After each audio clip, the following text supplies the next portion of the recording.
Yeah, send him in. Cece. Hey, how are you? Good to see you again. My pleasure. Freak. Great game last night. That's what I do, right? Indeed. Have a seat. Pagnotti. How you doing? Thought you'd be selling used cars by now. Funny, comedian. I thought you would have invested in some new clothes, being a team owner and all.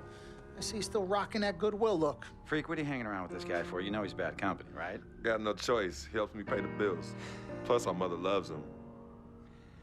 Thank you all for coming by on such short notice. Well, So you know why we're here, right? Not really.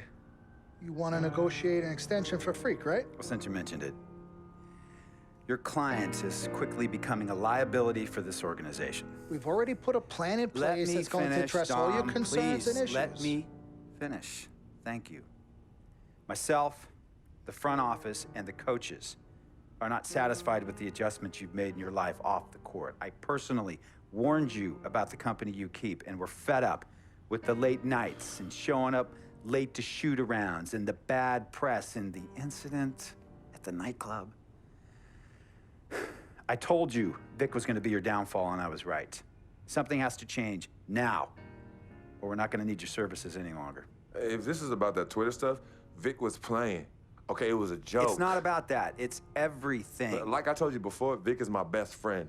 I can't just cut him off. He's practically family. Not really. What exactly are you trying to say? I'm not trying to say anything, Dom. I'm saying it.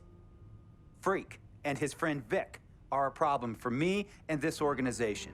And I called you in here to figure out how we all together can fix this problem. And right now, I'm only seeing one solution. I agree that Freak may need to make some adjustments in his personal life off the court, but that's a learning process. We both know that.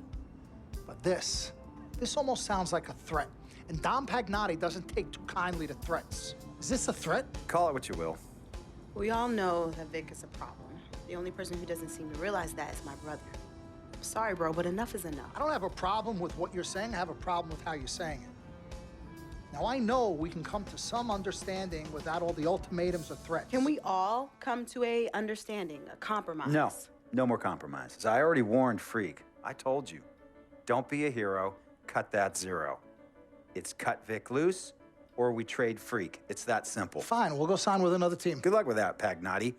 Because of Vic, Freak's reputation precedes him. No, because of Freak's God-given talent, his reputation precedes him. Everybody's been talking.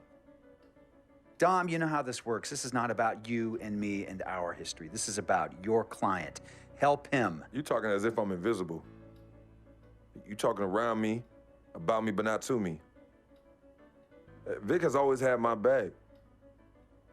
And I've given this team everything I got. I practice hard. I play hard. Yeah, some nights I got it, some nights I don't. Some days I might even show up a little late to shoot-arounds. But every time I'm on that court, I've always given my best. And I see how it is, though. I mean, us players got to be loyal to you, but you don't have to be loyal to us players.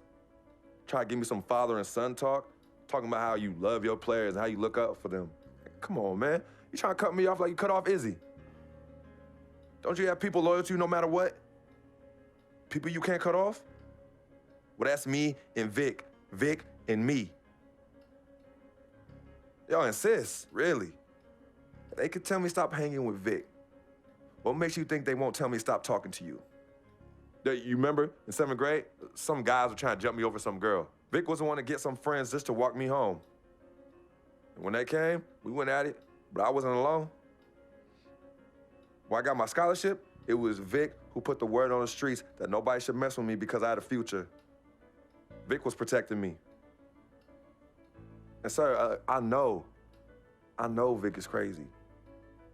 But before all the hype and the lights, media, fans, it was just me and Vic. He's always been there. I mean, if y'all don't like that, I don't know what to say. It hurts me to say this, but I see his point. What you don't understand is that the league doesn't have your back anymore. Not like they used to. They try, but it's too much. Social media has changed everything. And this last incident with Vic, that was the final straw. It was a joke. It wasn't funny. You know it wasn't a joke. Vic was defending you, stepping in to protect your honor, By attacking another teammate like that? Talking about his manhood, his wife, his kids, his family, so you can be the big dog on the court? That's uncalled for. And they all know your relationship with Vic, so they think it's coming from you. But that's the media blowing everything out of proportion as usual. It's not just the media. He's attacking other players, other teams. He's out of control. Vic just doesn't know how to behave. We got guys on our squad who don't want to be here because of that beef. There is no place for that kind of inappropriate behavior in this league. If you can't trust your teammates, who can you trust? What Vic is doing isn't right. He's bringing you down, and people can see it. I see how all the other players are looking at you. Oh, it's not cool. It's not cool at all. What, don't talk to him? Don't hang with him? You do what you got to do. That's your call. But let me tell you this.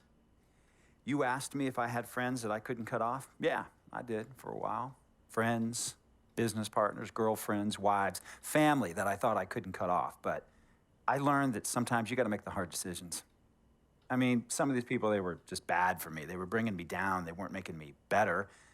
They were good for the time that they were there, but I grew up, not in age and maturity, but in mind and spirit. I was ready for the next level in my life. And I'll be honest with you, I've been on the receiving end of that. I've been cut off before myself, and yeah, it hurt at the time. But looking back, they were doing the right thing for me. Just don't tell my ex-wife that, Pagnotti. So what's the next move? The next move is Freaks. It always has been. The question is he ready and willing to do what needs to be done?